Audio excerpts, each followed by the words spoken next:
मेरा प्यारे यीशु, इसको तूने बनाया है, इसमें तू अपना घर बना ले जिसके लिए ये बनाया है। इस गीत का लिखने वाला मुसन्निफ, खुदा का बंदा जो भी है, मैं उसके नाम को तो नहीं जानती, लिखता है दुनिया की सब चीजें निकालकर इसे पाक और साफ कर दे, गंदगी गुनाहों की तू धो दे, अपने खून से जो बहाया है। याद रखें मेरे अजीजों, दुनिया की कोई भी चीज, एक चीज हो, दो चीज हो या बेशुमार चीजें हो, ये हमेशा इंसान की जिंदगी को गंदा और मैला कुचैला करती हैं। इसीलिए इस गीत का मुसन्निफ कहता है गंदगी गुनाहों की तू धो दे। गुनाह हमेशा गंदे ही होते हैं, साफ सुथरा गुनाह कोई भी नहीं होता। कई बार हमारे लोग कहते हैं छोटा गुनाह या बड़ा गुनाह, सो बड़े गुनाह नहीं करने चाहिए, छोटे गुनाहों की खैर होती है। खुदावंद का कलाम जो है इस बात से एग्री नहीं करता, गुनाह छोटा हो या बड़ा हो, गुनाह गंदा ही होता है और जिंदगी जब तक गुनाहों से भरी हो वो गंदी ही होती है। सो खुदावंद का बंदा इसीलिए कहता है कि गंदगी गुनाहों की तू धो दे। याद रखें, खुदावंद यीशु के खून के अलावा और कोई ऐसा डिटर्जेंट पैदा नहीं हुआ जो हमारे गुनाहों की गंदगी को धो दे, और कोई ऐसा सोप तैयार नहीं किया गया किसी साइंटिस्ट की तरफ से जो इंसान की जिंदगी के गुनाहों को मिटा डाले। गुनाहों को मिटाने वाला सिर्फ और सिर्फ खुदावंद यीशु मसीह का खून है जो हमें तमाम गुनाहों से पाक करता है। फिर इस गीत का मुसन्निफ कहता है बहुत साल रहा मैं तुझसे दूर, बेपरवाही ने था रखा दूर। सो कई लोगों को उनकी बेपरवाही, लापरवाही ही जो है वो खुदावंद के पास नहीं आने देती।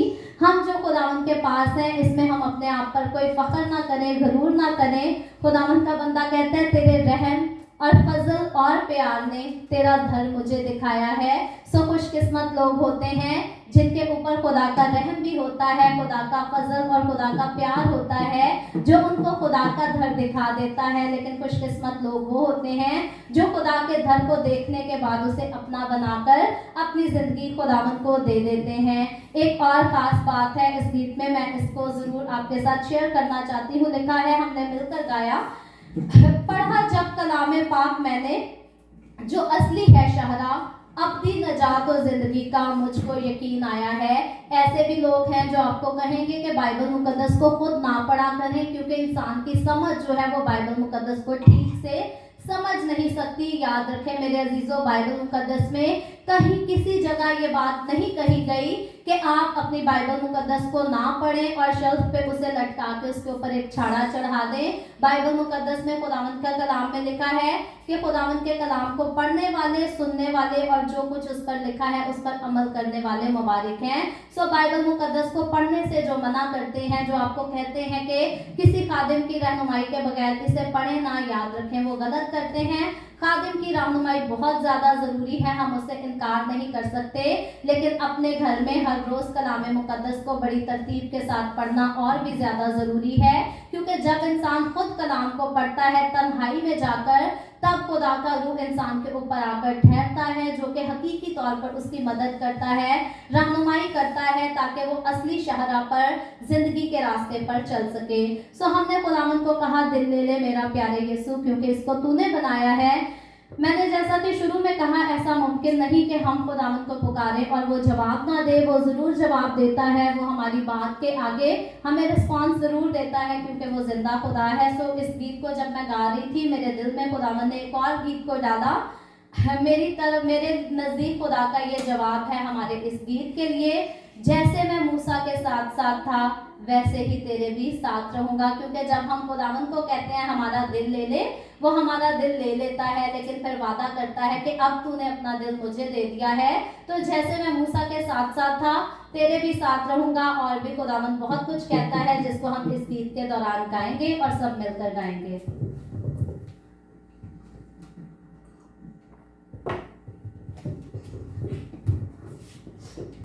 हालेलुया। जैसे मैं मूसा के साथ साथ था,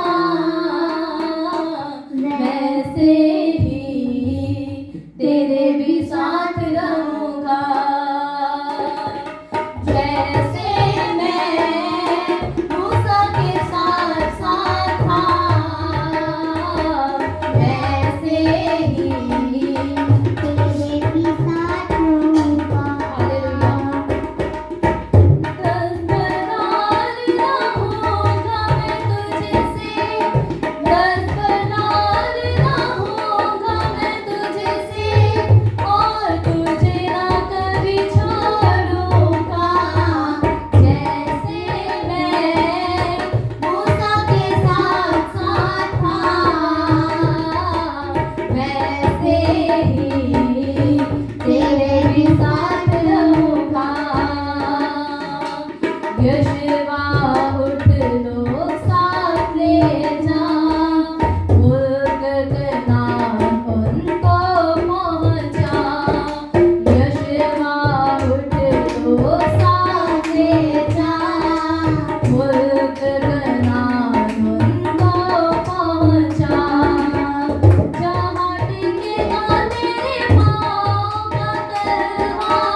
बेदिल ना हो खौफ ना खा, जिंदगी भर कोई शख्स तेरे सामने, जिंदगी भर कोई शख्स तेरे सामने बेखड़ा ना कभी रह सकेगा। जैसे मैं मूसा के साथ साथ था, वैसे ही तेरे भी साथ रहूंगा। मेरे कलाम से ना दाएं मुड़ना, मेरे कलाम से ना बाएं मुड़ना, मेरे कलाम से ना दाएं मुड़ना, मेरे कलाम से ना बाएं मुड़ना। मोड़ जाए वो चाहे दो दिल सारे, मोड़ जाए वो चाहे दो दिल सारे, मैं तुझसे ना मुँह मोड़ूंगा। जैसे मैं मूसा के साथ साथ था, वैसे ही तेरे भी साथ रहूंगा। जैसे मैं मूसा के साथ साथ था, वैसे ही तेरे भी साथ रहूंगा। 10 परदान ना होगा मैं तुझसे, 10 परदान ना होगा मैं तुझसे, और तुझे ना कभी छोड़ूंगा। जैसे मैं मूसा के साथ साथ था, वैसे ही तेरे भी साथ रहूंगा। जैसे मैं मूसा के साथ साथ था, वैसे ही तेरे भी साथ रहूंगा। हालेलुया। बेशक जैसे मैं मूसा के साथ साथ था, वैसे ही तेरे भी साथ रहूंगा। हमने मिलकर गाया, ये खुदावन ने कहा था यशवा से, यशवा उठ लोग साथ ले जा, मुल्क के कनान उनको पहुंचा। जब खुदावन ने मूसा को अपने पास बुला लिया, तो यशवा को खुदा ने जिम्मेदारी दी कि वो बनी इसराइलियों को लेकर मुल्क के कनान में दाखिल हो जाए। खुदावन ने यशवा से वादा किया था कि पहले तो खुदा ने कहा था, मेरे कलाम से तूने दाएं भी नहीं मुड़ना, बाएं भी नहीं मुड़ना, जहां तेरा पाँव का टलवा टिकेगा मैं वो जगह तुझे दे दूंगा।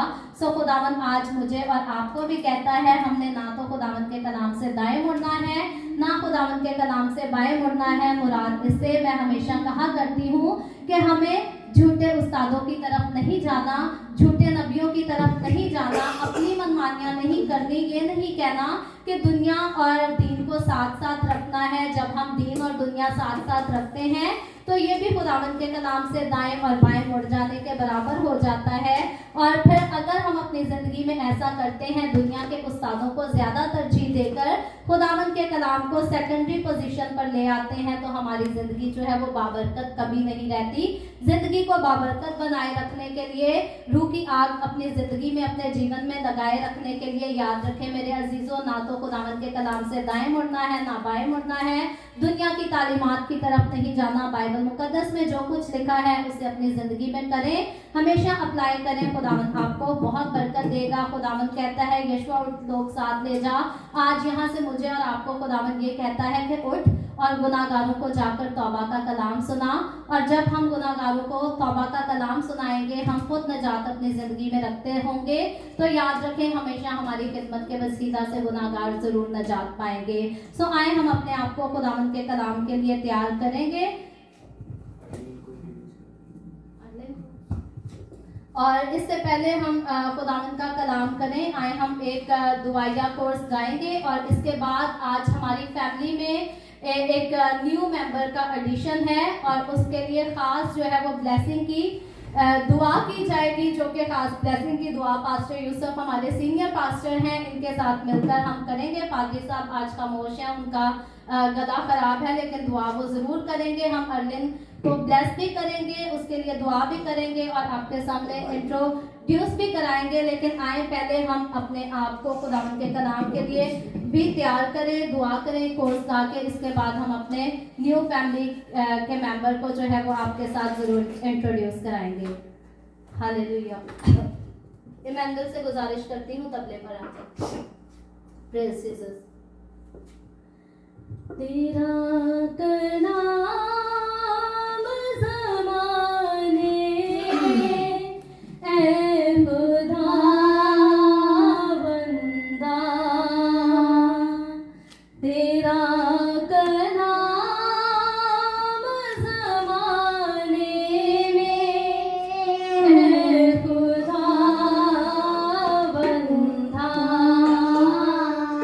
असर दिखा के रहा जिस भी रूप में आया,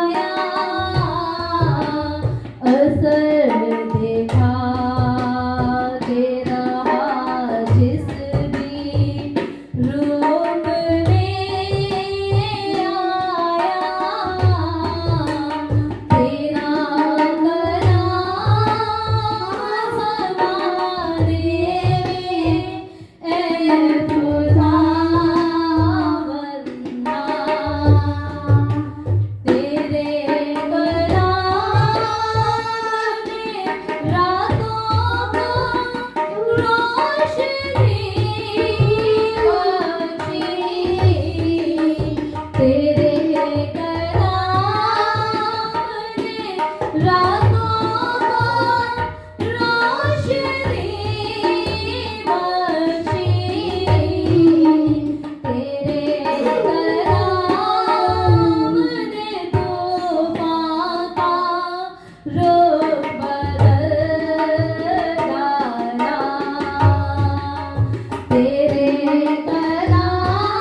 में आया,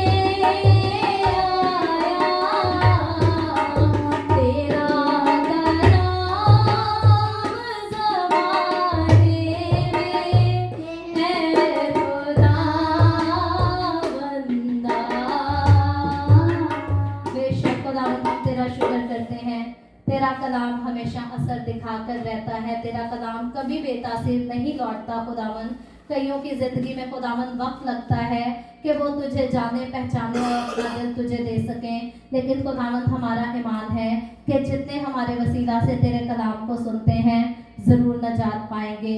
और खुदावन मेरे दिल से दुआ है वो नजात पाएं भी ज़रूर, ज़रूर अपने दिलों को तेरे सामने उंडेलें और अपने गुनाहों से तौबा करने वाले हो सकें। खुदावन तेरा शुक्र है तेरी पाक हजूरी के लिए, रूह की मामूरी के लिए, तेरे मस्सा के लिए जो हमारे दरमियान मौजूद है। खुदावन जब हम इबादत के अगले हिस्सा में आगे बढ़ते हैं और ख़ास हिस्सा में जब हम अपनी नई बेटी अर्लीन को तेरी हजूरी में लेकर आते हैं, तो हमारे साथ हो। अपने बंदा पास्टर यूसुफ सौदागर पर अपना हाथ बढ़ा, अपने बेटी ग्लोरिया पर, अपने बेटे शारून पर और उनके बच्चों पर अपना हाथ बढ़ा, हमारे साथ हो। हम रूह की मामूरी में इबादत को लेकर आगे बढ़ने वाले हो सकें। मसीह यीशु के नाम में ये दुआ मांगती हूँ, आमीन आमीन। सो इबादत का अगला हिस्सा जब हम अपनी बेटी अर्लीन को आपके साथ इंट्रोड्यूस कराने को है, मैं पास्टर यूसुफ सौदागर के हाथों में देती हूँ। बहुत जल्द आप कोई बात नहीं, मैं कुछ सेकंड में जो है आप अब हमारी बेटी को जो है वो स्क्रीन पर देखेंगे। सो आ जाओ, कोई बात नहीं।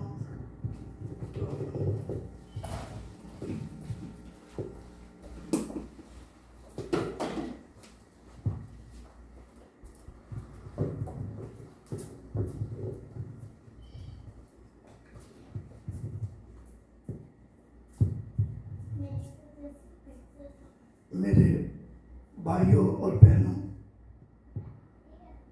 खुदावंद यीशु मसीह के कातलों आप सबको सलाम।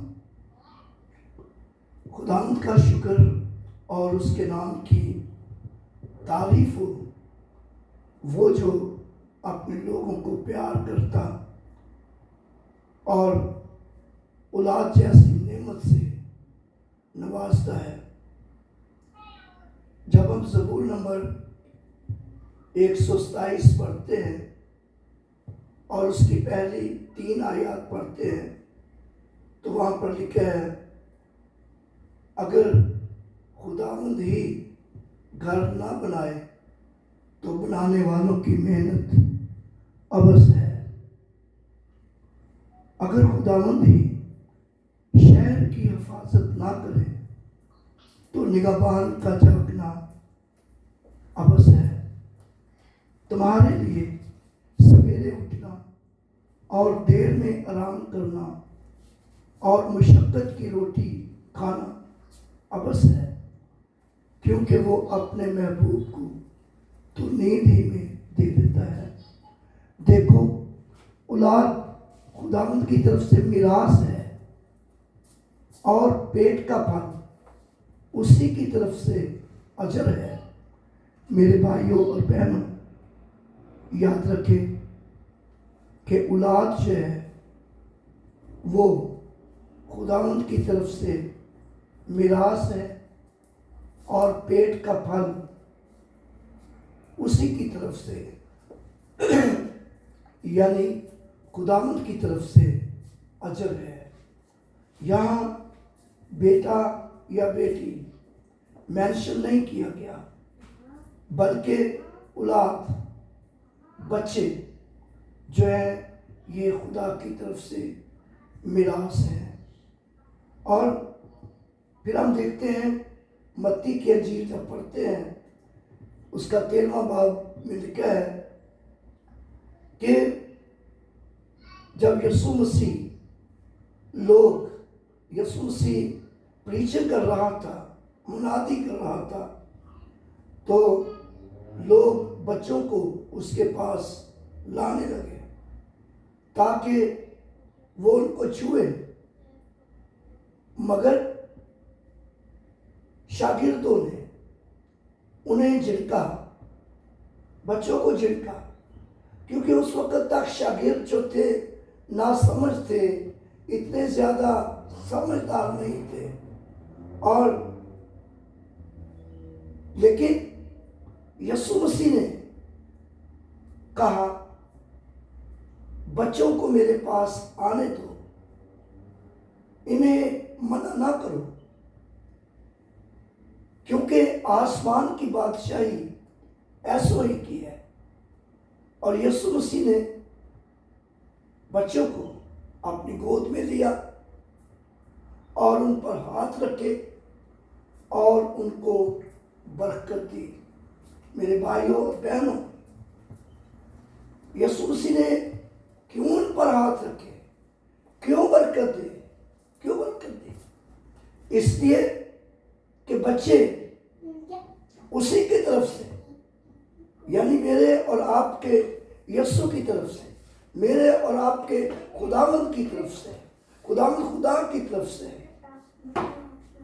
मिरास है और उसकी तरफ से अजर है। और यीशु मसीह ने इस मिरास पर, इस अजर पर, इस गिफ्ट पर अपना हाथ बढ़ाया और उनको बरकत दी। सो खुदावंद आप सबको बरकत दे। आइए हम खुदावंद के हुजूर अपने सरों को झुकाएं और दुआ करें। हम बेटी अर्लीन के लिए दुआ करेंगे। प्यारे खुदा, हम तेरे पाक बेटे अपने खुदावंद यीशु मसीह के नाम से तेरा शुक्र करते हैं बेटी अर्लीन के लिए, जो तूने खुदावंद पाक खुदा ग्लोरिया और शारून को मिरास के तौर पर दी है, जो तूने उन्हें गिफ्ट के तौर पर दी है, तोहफा दिया है। हम तेरा शुक्र करते हैं यीशु मसीह के नाम से। खुदावंद पाक खुदा इस बेटी को खुदा बाप और बेटे रूह कुद्दस के नाम से मैं बरकत देता हूँ, और ये कद और कामत में बढ़े और तेरे जलाल तेरी गवाही का सबब हो। अपने माँ बाप के लिए, तमाम अजीजों के लिए बड़ी खुशी और मुसरत का बायस हो। यीशु मसीह के नाम से खुदा पाक खुदा दूसरी बेटियों को भी अपने हाथों में लेना और ब्लेस करना, ताकि ये सब तेरे जलाल तेरी गवाही का सबब हो, और ये खूबसूरत फैमिली तेरे जलाल तेरी गवाही का सबब हो। आए बेटी अर्लिन, मैं तुझे खुदा बाप और बेटे रूहुल कुद्दस के नाम से बपतिस्मा दे, खुदा बाप और बेटे रूहुल कुद्दस के नाम से बरकत देता हूँ, और तू खुदावन में बढ़े और तरक्की करे, और तेरे ऊपर खुदा का जलाल हमेशा ठहरा रहे। यीशु मसीह के नाम से आमीन। सो खुदावन आप सबको बरकत दे, और शारून और ग्लोरिया मेरी तरफ से आपको बहुत बहुत मुबारक हो। मेरी दुआ है कि खुदावंद आपको, आपके ख़ानदान को बढ़ाए और बरकत बख्शे, और तुम दोनों खुदावंद के हुजूर खुशहाल रहो। खुदावंद आपको बरकत दे। आमीन।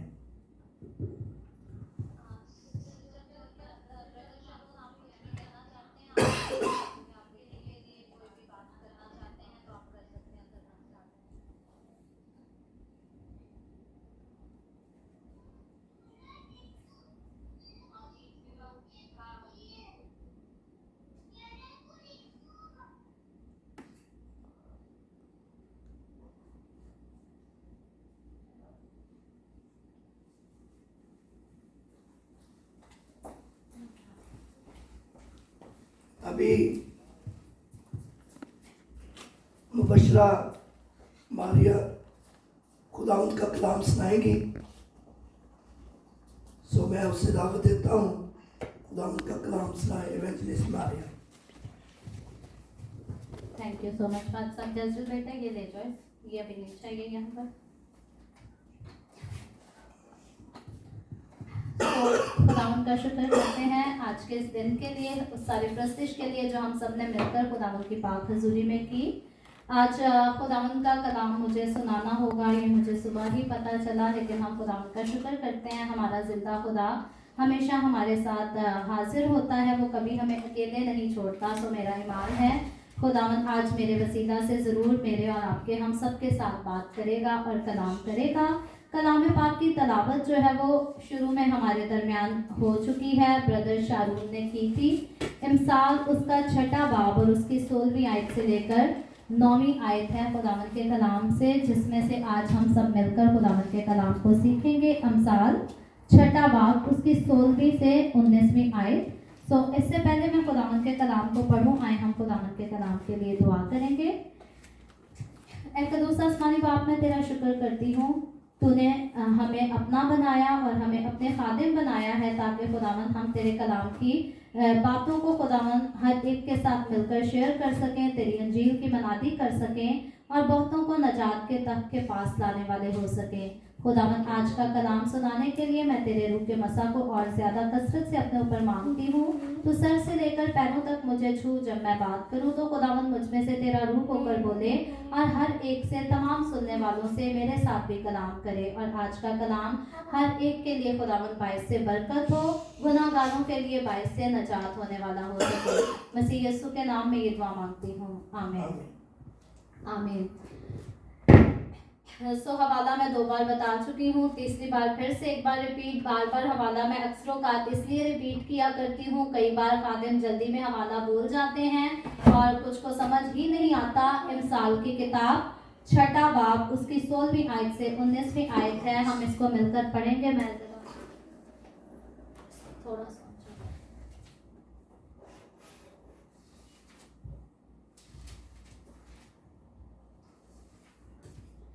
सो सो खुदावन के कलाम में ये लिखा है,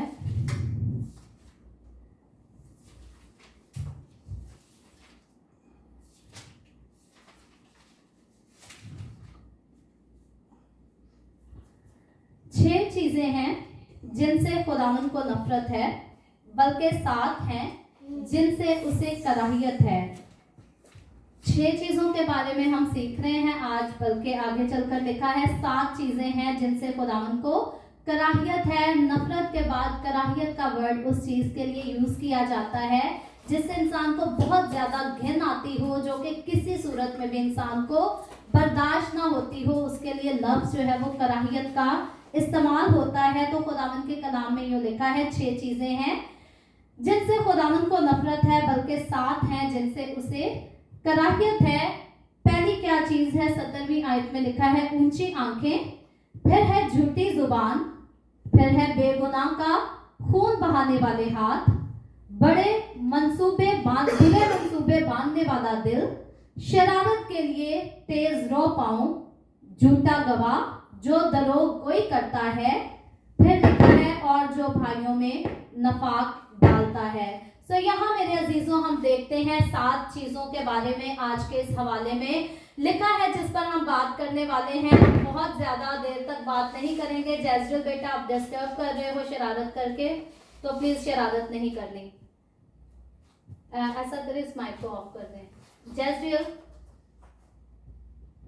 जी, तो हाँ, हम जो है इन 7 चीजों के बारे में बात करेंगे, इन पर गौर करेंगे कि खुदावंद का कलाम किस तरह से बताता है। याद रखें, हम जो खुदा के लोग हैं, हम जो इस बात पर ईमान रखते हैं, कई मसीही लोग कहते हैं कि असी यसू दी लाडली कौमा, बाइबल मुकद्दस हमें बताती है कि हम खुदा के चुने हुए लोग हैं। न्यू टेस्टामेंट की ब्रीफली स्टडी करें तो खुदावंद के कलाम में मसीही लोगों को जो यसू मसीह पर ईमान रखते हैं, शाही काहिनों का फिरका भी कहा गया है।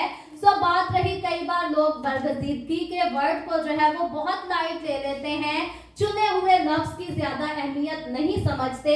लेकिन जब बात आती है बादशाही की, शहनशाहियत की, तो यहाँ पर लोगों को लगता है कि जी कोई बहुत बड़ी पोजीशन है, क्योंकि बादशाह का नाम जहाँ आ जाए वहाँ रॉयल्टी जो है वो नजर आना शुरू हो जाती है। सो कलामे मुकद्दस में हमें बड़ी सादगी के साथ जो है वो बरगजीदा भी कहा गया है, पाक भी कहा गया है, मुकद्दस भी कहा गया है, और फिर सबसे बढ़कर हमें शाही काहिनों का फिरका कहा गया है। और बाइबल मुकद्दस में अगर हम अपने बारे में पढ़े जो यीशु मसीह पर ईमान रखते और यीशु मसीह के साथ चलते हैं, तो हमारी जो फाइनल डेस्टिनेशन है, हमारा जो अब्दी मकान है, हमारा जो अब्दी मकान है, जहां पर मैंने और आपने हमने हमेशा तक जाकर रहना और सकूनत करनी है, वो खुदावंद का फिरदौस है, वो नया आसमान और नई जमीन है।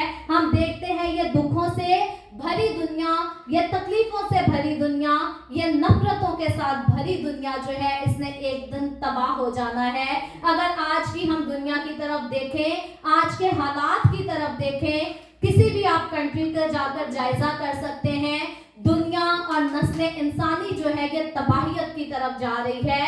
दुनिया तबाह होती जाती है, हर रोज कभी कोई वबा आ जाती है, कभी कोई और बला आ जाती है, और कई बार जो है वो खुदा की तरफ से कुदरती आफात ऐसी आती हैं कि हजारों हजार इंसान जो है वो मरते चले जाते, घर तबाह हो जाते, लोगों के बिजनेसेस जो है वो तबाह हुए चले जाते हैं। सो ये दौर बाइबल मुकद्दस क्लियरली डिफाइन करती है कि ये आखिरी जमाना है, ये आखिरी दौर है, ये बेदीनी का दौर है। और खुदावंद यीशु में अगर हम इस दौर की रियल पिक्चर की तरफ गौर करें तो इसे फजल का दौर भी कहा जाता है। तो बात यह है कि हम फजल के दौर में इस दुनिया में रखे गए मसीह के बरगजीदा और चुने हुए लोग हैं। हमें खुदावंद के साथ चलना है। खुदावंद का कलाम हमें इनकरेज करता है कि हम पाक किए गए हैं तो हमें पाक रहना है। लेकिन क्योंकि ये बेदीनी का दौर है, गुनाह आगे बढ़ता चला जाता, जिस तरह से तबाही आगे बढ़ती चली जा रही है, उसी तरह से गुनाह और दुनियादारी और तारीकी के काम भी जो है वो कसरत से आगे बढ़ते चले जाते हैं।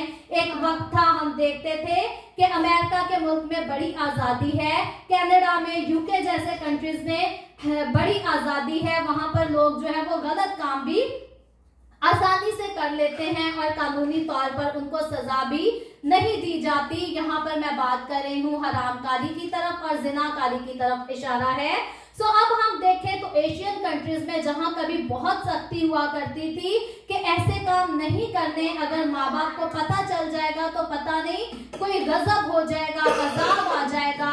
लेकिन अब हम अपने एशियन कंट्रीज की तरफ भी अगर जाकर देखें तो इस किस्म के गुनाह भी जो है वो बहुत ज्यादा आम हो चुके हैं। नस्ले इंसानी जो है वो कई ऐसे भी लोग हैं जो दावा करते हैं खुदा के साथ चलने का, दावा करते हैं मुकद्दस होने का, लेकिन साथ अपने हाथ में शराब का गिलास पकड़ना भी जो है वो फख्र महसूस करते हैं, या सिगरेट नोशी और नशे के काम जो हैं, या और दुनियादारी के काम, नशाबाजी के साथ साथ नाच रंग के काम जो हैं, इन चीजों को भी करना लोग पसंद करते हैं। अगर 20 साल पीछे, 30 साल पीछे जाएं तो मुझे याद है जब मेरे माँ बाप की शादी हुई तो इनकी शादी पर बारात जो थी वो ज़बूर 24 के साथ लेकर निकले। रब खुदावंद बादशाह है, ओ जलालदा बादशाह है। तब मुकद्दसिन का जो कॉन्सेप्ट था, उनका ईमान यकीन ये था कि हमने अपने इवेंट जो है वो खुदावंद की शुक्रगुजारी और खुदावंद की प्रस्तिश के साथ करने हैं। आज के दौर में अगर देखें तो कई ऐसे मुकद्दसीन हैं जो आज अपने इवेंट्स पर भी जो है हॉलीवुड और बॉलीवुड को बुलाते हैं। नाच रंग भी खूब कसरत के साथ किया जाता है। तारीकी का मेल जोल हम देखते हैं खुदावंद के कलाम में, मुकद्दस में बताया है कि हमारी जिंदगियों के साथ नहीं होना चाहिए। लेकिन बेशुमार मुकद्दस लोग जो मुकद्दस कहलाते हैं लेकिन है नहीं, वो अपनी जिंदगी में दीन और दुनिया को यूं ही साथ लेकर चलने की कोशिश करते हैं। लेकिन खुदावंद का कलाम मुझे और आपको हमें सख्ती से नसीहत करता है। जैसे हमने थोड़ी देर पहले गीत में भी गाया, खुदावंद ने यशुआ से भी कहा कि मेरे कलाम से दाएं भी नहीं मुड़ना, बाएं भी नहीं मुड़ना, बल्कि ठीक एहतियात करके मेरे कलाम पर तूने अमल करना है। ये है खुदावंद का कलाम आज मुझे और आपको भी सिखाता और हमारी तवज्जो कुछ खास चीजों की तरफ लेकर आता है, जिन चीजों के बारे में हमने अभी थोड़ी देर पढ़ा। इमसाल उसके 6 बाब की 16वीं से 19वीं आयत में, और मैं और आप अगर इसे हम डिटेल में आगे जाकर देखें तो हमें कई चीजें अपनी जिंदगी में भी मौजूद नजर आएंगी। इनको पढ़ने का, आज इनको यहाँ पर डिस्कस करने का खास मकसद ये है कि अगर हम यीशु के खून से धोकर मुकद्दस किए गए लोग, पाक ठहराए गए लोग हैं, तो हमें आज अपनी जिंदगी को ढूंढना है। आज जब मैं इस कलाम की एक एक चीज को पढ़ूं, इस पर बात करूं, तो मैं पहले से कह देती हूं, दूसरों को अपने दिल में नहीं लेकर आना, दूसरों का ख्याल अपनी जिंदगी में नहीं लेकर आना। कई बार लोग कलाम सुन रहे होते हैं और जब कहा जाता है झूठ नहीं बोलना, नफरत नहीं करनी, तो लोग दूसरे लोगों को सोच रहे होते हैं कि वो झूठ भी बोलता है, वो नफरत भी करता है, वो ये सारे काम करता है, लेकिन अपनी जिंदगी में झांचना पसंद नहीं करते। आज जब हम खुदावंद का कलाम सुनते हैं तो बजाय इसके कि हम अपनी किसी बहन को सोचना शुरू कर दें, हम अपने किसी भाई को सोचना शुरू कर दें, किसी दोस्त की तरफ, किसी पास्टर की तरफ अपना ध्यान लेकर जाएं कि वो तो ये सारा कुछ करता है। आए आज हम पर्सनली, जाती तौर पर अपनी जिंदगी पर गौर करेंगे कि कहीं ये बातें हमारी जिंदगी में तो नहीं, कहीं ये चीजें, कहीं ये काम हमारी जिंदगी में तो नहीं पाए जाते, कहीं खुदा को हमसे नफरत तो नहीं, या फिर कहीं खुदा को हमारे कामों की वजह से हमसे कराहियत तो नहीं हो चली। हम हर रोज खुदा खुदा जरूर करते हैं, हर रोज दुआ भी करते हैं, हम परस्तिश भी करते हैं, लेकिन क्या हमारी जिंदगी में ऐसे काम, ऐसी बातें तो नहीं पाई जाती जिनसे खुदा को सिर्फ नफरत ही नहीं बल्कि कराहियत भी है। पहली चीज के बारे में हमने यहाँ पर देखा, लिखा है ऊंची आंखें। ऊंची आंखों से खुदा को नफरत है, और सिर्फ नफरत नहीं बल्कि खुदावंद को ऊंची आंखों से कराहियत भी है। आए मेरे साथ इमसाल उसके 21वें बाब की 4थी आयत को पढ़ते हैं। यहाँ हम देखते हैं इमसाल 21वां बाब उसकी 4थी आयत। याद रखे, बाब जो है वो बे अलिफ बा और फिर आगे बे है। इंग्लिश में अगर इसके स्पेलिंग करें तो BAAB बाब होता है, इसका मतलब दरवाजा है। और इस हम 21वें दरवाजे से हम एंटर होते हैं। यहाँ पर 21 बाब उसकी 4थी आयत में लिखा है, बुलंद नजरी और दिल का तकब्बर शरीरों की इकबालमंदी गुनाह है। सो याद रखें, ये बुलंद नजरी जब इंसान अपनी जिंदगी में बड़े गुनाह पर आ जाता, बड़ा तकब्बुर करना शुरू कर देता है, तो वो अपनी जिंदगी में शेखी को भी दावत दे देता है। क्योंकि हर इंसान जिसकी जिंदगी गुनाह और घमंड के साथ भरी है, वो शेखी मारता और किसी दूसरे को अपने सामने कोई चीज नहीं समझता है। लेकिन खुदावंद का कलाम बताता है कि अगर हम अपनी जिंदगी में ऐसा काम करते हैं, अगर हम शेखी मारते, अगर हम अपने ऊपर गरूर करते और बड़ी ऊंची आंख रखते, ऊंची आंख जब इंसान कर लेता है तो अपने आसपास उसको सारे बड़े छोटे नजर आने लगते हैं।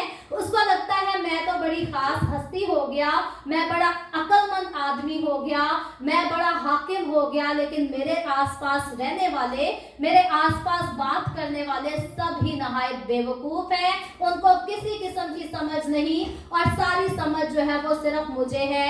ऐसा इंसान खुदावंद का कलाम बताता है कि शेखी भी मारता है, इसी बात में वो शेखी मारता है कि मुझसे ज्यादा दाना कोई नहीं। और यही इंसान की हमाकत की सबसे पहली शुरुआत होती है, जब इंसान अपने आप को अक्लमंद और दूसरों को बेवकूफ समझना शुरू कर देता है। याद रखें मेरे अजीजों, अपने ऊपर गरूर करना, अपने ऊपर घमंड करना इंसान के लिए नहायत ही आसान काम और बड़ी सस्ती चीज नजर आती है। जब इंसान अपनी निगाह को बहुत ऊंचा ले जाता और किसी को कोई चीज नहीं समझता है, लेकिन खुदावंद का कलाम बताता है यहाँ पर इंसान गुनाह करता है। और बाइबल मुकद्दस मुझे और आपको क्लियरली ये बात डिफाइन करती है कि गुनाह की मजदूरी मौत है। सो गुनाह किसी भी किस्म का क्यों ना हो, वो हमें मौत की तरफ लेकर जाता है। और वो मौत वो नहीं है जो कब्र में लेट जाना है, वो मौत हमेशा के लिए जो है वो आग और गंधक में जलने वाली झील है। और इसीलिए खुदा को इस बात से, इस काम से नफरत है कि मैं और आप अगर अपनी जिंदगी में गरूर करें और किसी दूसरे को कोई चीज ना समझे और समझे कि जो है हम ही हैं, हमारे जैसा कोई नहीं हो सकता, तो फिर खुदा को सिर्फ नफरत ही नहीं बल्कि हमसे कराहियत भी हो जाती है। क्योंकि जब हम अपने ऊपर गरूर करते तो खुदा के फजल से हम इनकारी हो जाते हैं। मैं और आप जब हम खुदा के साथ चलते, खुदा हमें इस्तेमाल करता है, तो हमें इस बात को हमेशा एक्नॉलेज करना है कि हम जो हैं, हम खुदा की तरफ से हैं, हम अपने ओन से ना तो कुछ हैं ना कभी कुछ हो सकते हैं। दूसरी चीज की तरफ आए तो यहाँ पर लिखा है झूठी जुबान। झूठी जुबान, हर वो जुबान जो किसी भी बात पर झूठ बोल दे। कई लोग हैं जिनका डेली का लाइफस्टाइल हो गया है, हर चीज हर काम जो है झूठ बोलकर ही करना है, सच वो बोल नहीं सकते।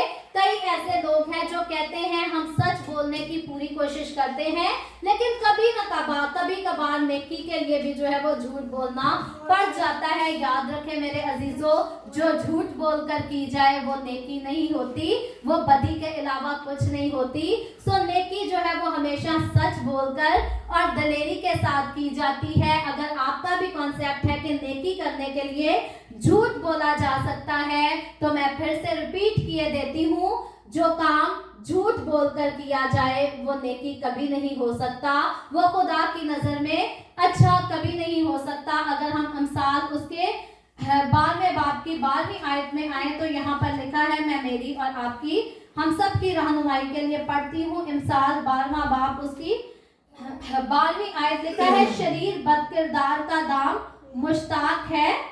22वीं आयत है, 22वीं आयत में लिखा है, झूठे लबों से खुदावंद को नफरत है, लेकिन रास्तकार उसकी खुशनुदी है।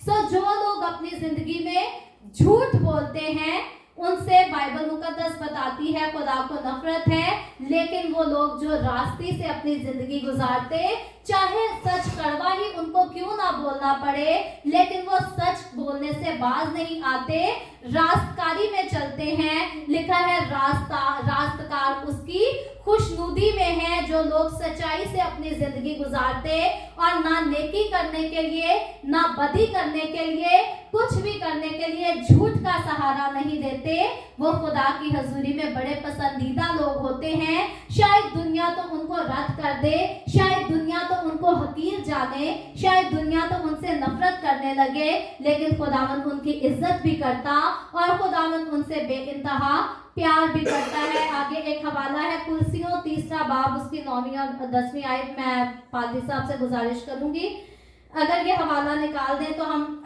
इसको भी जरूर पढ़ेंगे। कुलसियों 3 बाब उसकी 9वीं से जो है वो 10वीं आयत आप अगर निकाल दें तो मैं इसको पढ़ूंगी।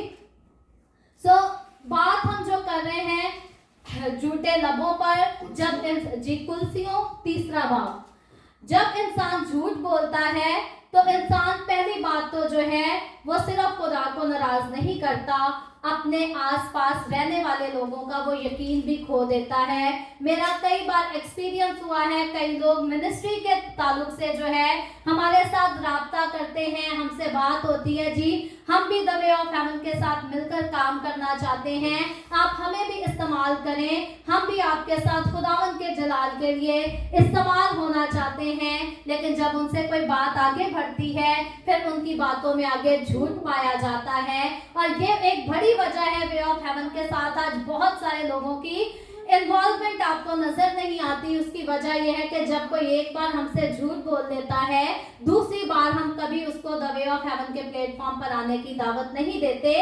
वजह क्या है, जो एक बार हमारे साथ किसी बात में झूठ बोल दे, दूसरी बार हम उस पर यकीन नहीं कर पाते, फिर हमारा कॉन्सेप्ट बन जाता है, फिर हमें वहम हो जाता है, हमें लगता ऐसे है कि इस इंसान ने एक बार हमसे झूठ बोला तो शायद आइंदा हर बात में इसने झूठ ही बोलना है, क्योंकि सच्चाई इसकी जिंदगी में नहीं। ये गौर करने वाली बात है, झूठे लबों से सिर्फ खुदा को नफरत नहीं, आसपास जो आपके साथ मिलकर झूठ बोलते हैं वो तो आपके झूठ से प्यार जरूर कर सकते हैं, वो तो आपसे भी प्यार कर सकते हैं, लेकिन आपके दूसरे रिश्ते शायद कई बार उन्हें आप पर बहुत यकीन होता है, बहुत एतमाद होता है, कई बार वो आपसे ज्यादा यकीन और किसी पर करना ही नहीं चाहते, लेकिन जब उन्हें पता चलता है कि आपने झूठ बोला है फिर वो दोबारा आपके ऊपर अगर यकीन करने की कोशिश भी करें तो वो कर ही नहीं पाते, क्योंकि उनको पता होता है ये झूठा इंसान है, इसने एक बार झूठ बोला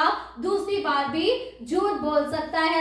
दो ही खास चीजें हैं जिन पर आज मैं आपकी और अपनी तवज्जो लेकर जाना चाहती हूँ। झूठ के साथ हम खुदा को भी नाराज करते हैं, दूसरी बात हम दूसरों का यकीन खो देते हैं, दूसरों का एतबार खो देते हैं। अगर कभी हमारे झूठ की वजह से कभी कोई दूसरा इंसान हमारे ऊपर यकीन ना कर पाए तो हमें उसको मुजरिम ठहराने की बजाय अपने आप को मुजरिम मान लेना चाहिए, क्योंकि हमारा ही कसूर है कि दूसरे हमारे ऊपर यकीन नहीं करते। हवाला मिल गया है तो कुलसियों 3 बाब उसकी 9वीं 10वीं आयत। एक दूसरे से झूठ ना बोलो, क्योंकि तुमने पुरानी इंसानियत को उसके कामों समेत उतार डाला। जी, तो खुदावंद का कलाम मेरी और आपकी तवज्जो लेकर जाता है कि एक दूसरे से झूठ ना बोलो, क्योंकि तुमने पुरानी इंसानियत को उसके कामों समेत उतार डाला। अब यहाँ पर ये बात क्लियर होती है जब हम इस हवाले की तरफ गौर से पढ़ते हैं, बात की गई है पुरानी इंसानियत की तरफ। जब हमारी पुरानी इंसानियत थी, जब हम यस्सु से नावाकिफ थे, जब हमने यस्सु से के साथ चलने का दावा नहीं किया था, तब शायद हम अपनी जिंदगी में झूठ भी बोलते थे। सिर्फ झूठ नहीं, इंसान की जिंदगी में और कई किस्म के जो है वो बुरे और गलत काम पाए जाते हैं। अगर इंसान कहे कि मेरी जिंदगी में कोई गुनाह नहीं, मैं कोई ऐब नहीं रखता, मैं कोई गलत काम नहीं करता, तो कलामे खुदा हमें बताता है कि वो इंसान झूठ बोलता है, वो अपने आप को भी धोखा देता, खुदा को भी धोखा देता है। तो इसलिए मेरे अजीजों, खुदावंद का कलाम हमारी तवज्जो इस तरफ लेकर आता है कि हम अपनी पुरानी इंसानियत को तो ऑलरेडी उतार चुके हैं। अब जब हमने यस्सु को अपनी जिंदगी में ले लिया तो हम नए इंसान बनाए गए हैं। अब हमें झूठ को बोलना छोड़ देना है और सच्चाई के साथ खुदावंद की हुजूरी में अपनी जिंदगी गुजारनी है। याद रखें, सच बोलने वाला शायद देर से कामयाब हो, लेकिन वो हमेशा के लिए कामयाब होता है। झूठों को सहारे बहुत मिल जाते और क्विकली झूठे कामयाब अपनी जिंदगी में क्विकली होते हैं। मैंने अपनी आंखों से झूठे लोगों को, बुरे लोगों को, लोगों का एतबार जीतते भी देखा है और कामयाब होते भी देखा है। लेकिन याद रखें, उनकी कामयाबी जो है वो वक्ती तौर की होती है। मैंने ऐसे लोगों को जो झूठ के सर पर कामयाब हुए, बर्बाद होते हुए भी देखा है। लेकिन वो लोग जो सच्चाई से खुदा के साथ चलते और वक्त आने पर खुदा के वक्त पर सरफराजी पाते हैं, वो फिर दोबारा कभी नाकाम नहीं होते, क्योंकि खुदा उनके कदमों की हिफाजत करता है। आगे अगली चीज पर गौर करें, लिखा है बेगुनाह का खून बहाने वाले हाथ, इनसे भी खुदा को नफरत नहीं बल्कि कराहियत है। खून बहाने के लिए खुदावंद ने कहा था तू खून ना करना। बाइबल मुकद्दस में जब हम रोमियो की तरफ आते हैं, रोमियो उसका 12वां बाब उसकी 19वीं आयत में लिखा है। मैं हवाले को ढूंढकर पढ़ देती हूँ, मैं माजरत चाहती हूँ। हमेशा मेरी कोशिश होती है हवाला जात को पहले ही जो है वो निकाल कर रखा जाए, लेकिन क्योंकि आज मुझे नहीं इल्म था कि मैंने खुदावंद के कलाम को शेयर करना है, सो कुछ हवाला जात खुदा ने मुझे दिए। मैं फिर भी चाहती हूँ कि हम उनको आपस में एक दूसरे के साथ डिस्कस कर सके। रोमियो उसका 12वां बाब और उसकी 19वीं आयत में लिखा है, सॉरी मैं माजरत चाहती हूँ, रोमियो 12वां बाब उसकी 19वीं आयत, ए अजीजो अपना इंतकाम ना लो बल्कि गजब को मौका दो, क्योंकि ये लिखा है कि खुदावंद फरमाता है इंतकाम लेना मेरा काम है, बदला मैं ही दूंगा। अब इंसान खून क्यों करता है? इंसान क्यों किसी को कत्ल करता है? जब इंसान को किसी से कोई चोट पहुंचती है या दुख पहुंचता है। कल मैं, इमैनुअल और मेरा बेटा सफर में जा रहे थे, हम जिक्र कर रहे थे कि कनाडा जैसे कंट्री में कत्लो गारत जो है ये बहुत ज्यादा आम है। हर रोज हमें जो है वो खबर मिलती है, कभी किसी जगह कोई कत्ल हो गया, कभी किसी जगह कोई कत्ल हो गया। हम बात कर रहे थे कि हमें लगता है कि पाकिस्तान में कत्ल होते हैं और दूसरी दुनिया में शायद नहीं इस तरह से, लेकिन कनाडा में कत्लो गारत जो है ये बहुत ज्यादा आम है। इमैनुअल कहता है यहाँ के लोग जो है वो बहुत सेंसिटिव हैं, उनके अंदर बड़े ईगो पाई जाती है। सो जब वो देखते हैं किसी ने हमारी फीलिंग को हर्ट किया है तो वो इसको सह नहीं पाते, इसको बर्दाश्त नहीं कर पाते, तो उसको आगे से कत्ल ही कर देते हैं। याद रखें, खुदावंद का कलाम जो है वो मुझे और आपको ऐसी ईगो रखने का सबक नहीं सिखाता कि अगर किसी ने हमारी फीलिंग को हर्ट कर दिया, अगर किसी ने हमारी कोई चीज हमसे छीन ली, हमें चोट पहुंचाई, हमें दुख दिया, तो हम उसे जाकर कत्ल कर दें। खुदावंद के कलाम में मुझे और आपको सिखाया ये गया है कि हमें बदला नहीं लेना, हमें मौका ही नहीं देना, किसी को अपनी जिंदगी को भी मौका नहीं देना कि हम किसी को उसके गुनाह, उसके किए की सजा दे सकें, क्योंकि खुदावंद जो है वो खुद ही इंसान के गुनाहों की सजा देने वाला है। अदालत का काम जो है वो बेटे के हाथ में दिया गया है। हम भी खुदावंद के बेटे बेटियां हैं, लेकिन खुदावंद यीशु ने कहा कि अदालत का काम यीशु के हाथ में दिया गया है, हमारे हाथ में नहीं दिया गया। हमें कभी किसी का खून नहीं करना। कई बार इंसान समझता है कि शायद मैंने खंजर किसी को मार दिया और कोई कत्ल हो गया, जान से मर गया, तो इसी से किसी का खून है। कई बार इंसान समझता है कि किसी को गन से शूट कर देने से खून हो जाता है। याद रखें मेरे अजीजों, अगर हम किसी की फीलिंग को हर्ट करते हैं, अगर किसी के जज्बात के साथ हम खेल रहे होते हैं, तब भी हम उसके जज्बात का खून कर रहे होते हैं। सो हमें, अगर हम कहते हैं कोई ईगो की वजह से किसी को कत्ल ना करे, हमें भी अपनी ईगो की वजह से किसी के जज्बात का भी खून नहीं करना, किसी की फीलिंग को भी हर्ट नहीं करना, क्योंकि खुदा को इससे नफरत नहीं बल्कि कराहियत है। अगली चीज पर हम गौर करते हैं, यहाँ पर लिखा है इमसाल उसके छठे बाब की तरफ वापस आते हैं। लिखा है बुरे मंसूबे बांधने वाला दिल और शरारत के लिए तेज रो पाऊं। सो जो लोग अपनी जिंदगी में बुरे मंसूबे बांधते हैं, ये काम शरीरों का है। शरीर के दिल में हर वक्त शरारत चलती रहती है, उसको सुकून नहीं आता जब तक वो किसी ना किसी को नीचा ना दिखा दे, जब तक वो किसी ना किसी के साथ बुरा ना कर ले, जब तक वो किसी ना किसी को रुला ना दे, किसी की आंखों से अश्क ना बहा दे। खुदावंद का कलाम बताता है, ये मेरे अल्फाज नहीं। आपको शक है खुदावंद के कलाम पर, आपके पास बाइबल मुकद्दस मौजूद हो तो आप इमसाल की किताब उसके 6 बाब की 18वीं आयत को जरूर पढ़ सकते हैं। यहाँ पर खुदावंद का कलाम यूं ही बताता है, क्योंकि 16वीं आयत से इस बात का आगाज होता है। लिखा है खुदावंद को इससे नफरत ही नहीं बल्कि कराहियत है। अगर हम अपने दिलों में बुरे मंसूबे बांधते हैं कि हमने इस बंदे के साथ बुरा करना है, हमने ये अच्छा भला चल रहा है, हमने इसके रिश्ते को खराब करना है। आज कई लोग दूसरे 2 लोगों के मैरिटल लाइफ को, मैरिटल रिलेशन को भी खराब करने के लिए बहुत ज्यादा शरारतें कर रहे होते हैं। कई बार लोग किसी की औलाद को बिगाड़ देने के लिए बड़ी शरारतें कर रहे होते हैं। कई बार लोग किसी की खिदमत को नाकाम करने के लिए शरारत के साथ बुरे मंसूबे बांध रहे होते हैं। सो इन सारे मंसूबे बांधने वालों के साथ खुदावंद को नफरत है। नफरत ही नहीं बल्कि खुदावंद का कलाम बताता है कि कराहियत है, यानी कि खुदा को भी घिन आती है।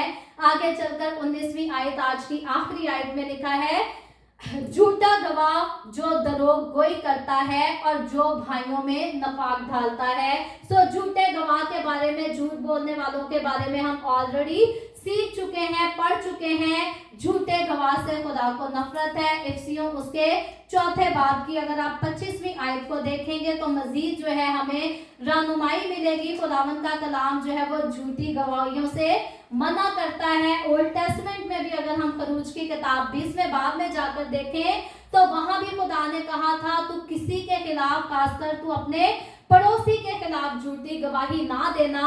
पड़ोसी कौन है? कई भी जो इंसान हमारे साथ लिंक रखता है, कई बार जॉब पे हमारे कुलीग होते हैं, कई बार हमारे दोस्तों में ही हमारा कोई दोस्त होता है, कई बार हमारे और रिश्तेदार जानने वाले होते हैं। खुदावंद का कलाम कहता है किसी के खिलाफ भी झूठी गवाही नहीं देनी। आए हम पढ़े इफिसियों उसका 4 बाब उसकी 25वीं आयत में लिखा है, बस झूठ बोलना छोड़कर हर एक शख्स अपने पड़ोसी से सच बोले, क्योंकि हम आपस में एक दूसरे के अज़ू हैं। अब एक दूसरे के हम आपस में अज़ू कैसे हैं आगे चलकर हम पहले सीख चुके हैं जी, उज़ू, सॉरी, हम एक दूसरे के उज़ू हैं। मैं माजरत चाहती हूँ, अज़ू बोल गई थी। खुदावंद का कलाम बताता है कि हम जितने मसीह यीशु में हैं हम मसीह का बदन है, और जब हम मसीह का बदन है तो मुख्तलिफ किस्म के हम उज़ू हैं, और हमें सबको खुदावंद ने जो है वो अलग अलग डिफरेंट किस्म से अहमियत दे रखी है, और हमें जो खुदावंद ने काम दिया है वो काम वैसे ही करना है। और खुदावंद का कलाम कहता है कि अगर हम खुदावंद यीशु के बदन के उज़ू है तो हमें जो है वो एक दूसरे से झूठ नहीं बोलना। आज चर्चेस में बहुत ज्यादा लड़ाई झगड़े या जो हम देखते हैं सियासत पाई जाती है, उसमें एक बहुत बड़ी वजह यह है कि लोग एक दूसरे के खिलाफ झूठी गवाही बहुत देते हैं। अगर रिश्तों में नाइत्तेफाकी पाई जाती है, अगर भाइयों में झगड़ा पाया जाता है, तो इसमें भी बहुत सारे लोगों की झूठी गवाहियां शामिल होती है। अगर हम सिर्फ घरों की बात करें तो कई बार बीवियां जो हैं वो भी लड़ाइयां डाल के भाइयों को भाइयों के खिलाफ कर देती हैं। कई बार कहती हैं कि तुम्हारा भाई अच्छा नहीं, वो मेरे साथ ये करता है वो करता है। तो इस तरह से भी भाइयों में नफाक डालने का जो है वो काम पाया जाता है। कलीसियाओं में भी लड़ाई झगड़े जो है वो करा दिए जाते हैं झूठी गवाही के बायस। कई बार खुदा के खादमों के ऊपर झूठे इल्जाम लगाकर उनको फंसा दिया जाता है। खादमों की खिदमत को नाकाम करने के लिए कई बार अपने ही बहन भाइयों से किसी को हसद होती है तो वो उसके खिलाफ झूठा इल्जाम लगा देते, झूठी गवाही दे देते हैं और उसको नुकसान उठाना पड़ जाता है। याद रखें, झूठी गवाही के वसीला से हमेशा भाई भाई आपस से जुदा नहीं होते, बल्कि और भी बहुत सारी मुश्किलात, कई बार पूरे पूरे घर जो है वो टूट जाते हैं, खानदान बर्बाद हो जाते हैं, जिंदगी तबाह हो जाती है इंसान की, कई बार बेशुमार जिंदगियां तबाह हो जाती हैं झूठी गवाही देने की वजह से।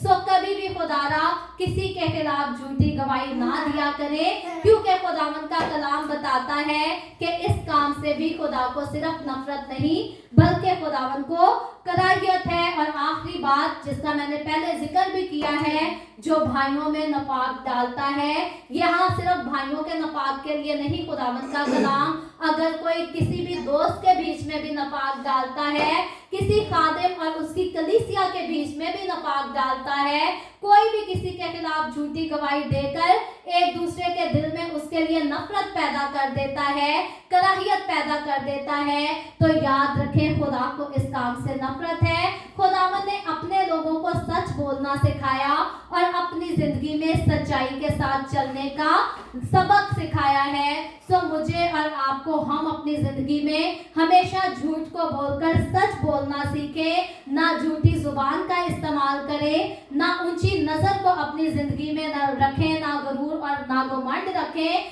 कभी किसी के जज्बात का खून ना करें, क्योंकि बहुत कम लोग होते हैं जो जिसको फिजिकली जाकर किसी को कत्ल कर देते हैं, लेकिन जज्बात का खून कहीं ना कहीं इंसान हर रोज ही किसी का कर रहा होता है। सो हमें ऐसे काम नहीं करने, हमें शरारत की तरह, शरारतियों की तरह जो है वो तेज रू कदम गुनाह की तरफ नहीं बढ़ाने, हमें जो है वो बुरे मंसूबे नहीं बांधने, हमें झूठी गवाही भी नहीं देनी, और हमें कभी भी भाइयों के बीच या किसी के बीच भी जो है वो नफाक नहीं डालना, नफरत पैदा नहीं करानी, क्योंकि खुदा को इससे नफरत नहीं बल्कि कराहियत है। सो खुदावन आज के कलाम के वसीला से मुझे और आपको, हम सबको बहुत बरकत दे। मैं ईमान रखती हूँ, मेरा यकीन है, हालांकि जैसा कलाम पहले सुनाया करती हूँ, शेयर किया करती हूँ, आज उस तरह से तो नहीं था, इमरजेंसी में तैयारी की थी, लेकिन मेरा ईमान है खुदावन के कलाम ने मेरी और आपकी खूब रहनुमाई की है। और कई ऐसी हमारी जिंदगियों के बीच में गलतियां होंगी, कमियां कमजोरियां होंगी, जिन पर हम आज गौर कर सकते हैं और खुदा की हजूरी में हम रास्तबाजी के साथ और पाकीज़गी के साथ आज के कलाम को सीखने के बाद मजीद जो है वो सच्चाई के साथ चल सकते हैं।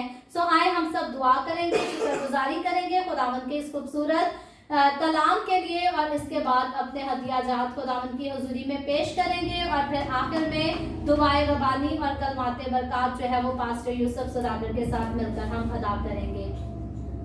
ऐ कदूस जिंदा आसमानी बाप, मैं तेरा शुक्र करती हूँ, तू कादर मुतलक खुदा है। तेरे आज के इस खूबसूरत और मौसर कलाम के लिए तेरी शुक्रगुजारी करती हूँ खुदावन, जो तूने हम सब के साथ किया। खुदावन मैं दुआ करती हूँ आज का कलाम हम सब की जिंदगियों में खुदावन 100 गुना फल लाने वाला हो सके। तू हमें तौफीक दे, बजाय इसके कि हम दूसरों की गलतियों और दूसरों के गुनाहों पर गौर करें। खुदावन जरूर हम अपनी जिंदगियों, अपने दिलों को जांचने वाले हो सकें और अपनी जिंदगी में अपनी गलतियों को छोड़कर सच्चाई के साथ खुदावन हम तेरी हजूरी में चलने वाले हो सकें, ताकि खुदावन हमारा उठना बैठना, चलना फिरना, हमारी जिंदगियों को गुजारने का तरीका खुदावन तुझे पसंद आने वाला हो सके। हम उन लोगों में शामिल ना हो जिनसे तुझे नफरत है, बल्कि हम उन लोगों से खुदावन, हम उन लोगों में शामिल हो जिनको तू देखता, उनसे शादमान होता और उनकी तू इज्जत भी करता और उन्हें तू बरकत भी देता है। खुदावन तू हम सब के साथ हो। The way of haven church Canada को अपनी हजूरी में और ज्यादा बढ़ा। कलीसिया में खुदावन तू और ज्यादा हमें फैमिलीज दे जो हमारे साथ मिलकर तेरे काम को आगे लेकर, आगे बढ़कर खुदावन तेरे जलाल के काम को आगे बढ़ाने वाले हो सके, हमारे लिए अच्छे मददगार साबित होने वाले हो सके। खुदावन तू हम सब के साथ हो। मसीह यीशु के नाम में ये दुआ मांगती हूँ, आमीन आमीन। सो आए हम अपने हदिया जात खुदावन की हुजूरी में देंगे, अदा करेंगे।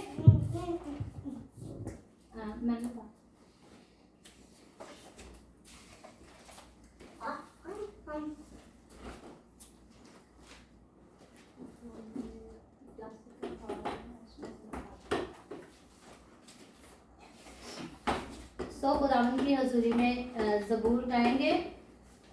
ज़बूर नंबर 72। रहेगा नाम सदा तीकर मसीदा, रहेगा जब तलक सूरज रहेगा। रहेगा नाम सदा तीकर मसीदा, रहेगा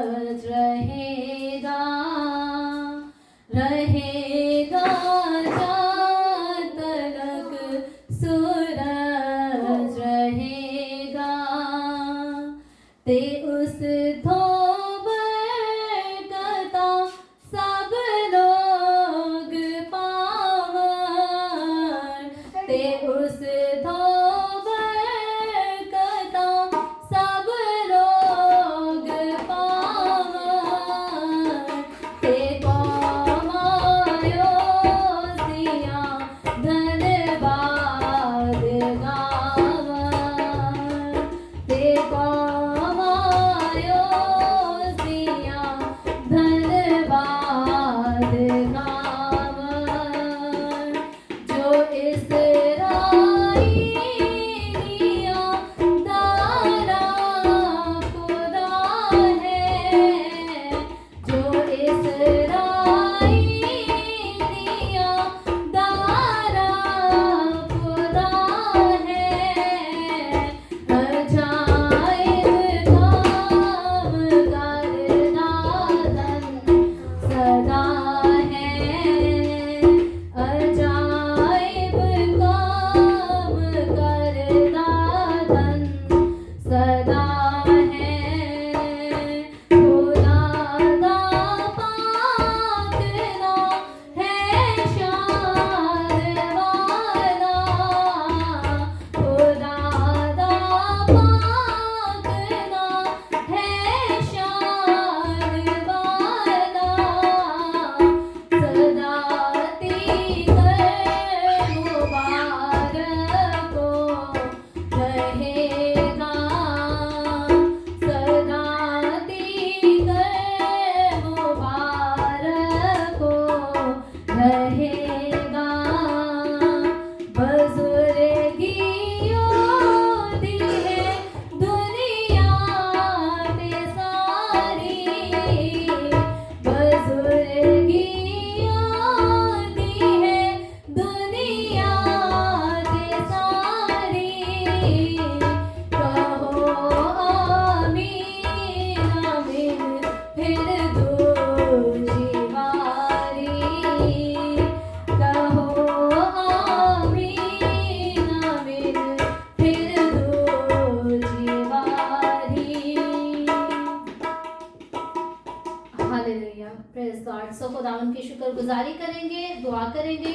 खुदावन हम तेरा शुक्र करते हैं आज की इस इबादत के लिए, शुरू से लेकर आखिर तक तू हमारे साथ रहा, तेरी पाक हजूरी हमारे दरमियान रही। खुदावन इसके लिए तेरी शुक्रगुजारी करते हैं। खुदावन इन हदिया जात को तेरी पाक हजूरी में लेकर आती हूँ, जो खुदावन तेरे लोगों ने तेरे दिए में से ही तुझे दिया है। खुदावन इस पर तेरी बरकत हो और इसके एवज तू अपने लोगों को भी बरकत देना। खुदावन तू अपने लोगों को भी और ज्यादा दे, ताकि खुदावन तेरे लोग भी और ज्यादा मुट्ठी तेरी हजूरी में खोलने वाले हो सके। और खुदावन ये हदिया जो तेरी पाक हजूरी में लेकर आया गया है, ये जरूर तेरे घर के काम को, तेरी खिदमत के काम को आगे बढ़ाने के लिए इस्तेमाल किया जाए। मसीह यीशु के नाम में ये दुआ मांगती हूँ, आमीन। सो आए हम आखिर में दुआ और कलमाते बरकत खुदावंद के बंदा पास्टर यूसुफ के साथ लोग करते हैं। आइए खुदावंद की सिखाई दुआ भी सीखोगे। आए हमारे बाप, तू जो आसमान पर है, तेरा नाम पाक माना जाए, तेरी बादशाही आए, तेरी मर्जी जैसी आसमान पर पूरी होती है जमीन पर भी हो। हमारी रोज की रोटी आज हमें दे, जिस हम अपने कर्जदारों को माफ करते हैं, तू भी हमारे कसूर में माफ कर। हमें आजमाइश में ना पड़ने दे, बल्कि बुराई से बचा, क्यों जो बादशाही, कुदरत, जलाल हमेशा तेरे हैं, आमीन। अब हमारे खुदा यीशु मसीह का फजल, खुदा बाप की मोहब्बत, रूहुल कुद्दस की रिफाकत, शराकत और बरकत अब से लेकर हमेशा तक हम सब के साथ और दुनिया के कुल ईमानदारों के साथ होती रहे, आमीन। आमीन आमीन आमीन आमीन आमीन। आप सबको सलाम, God bless you all. Goodbye, you. Bye bye.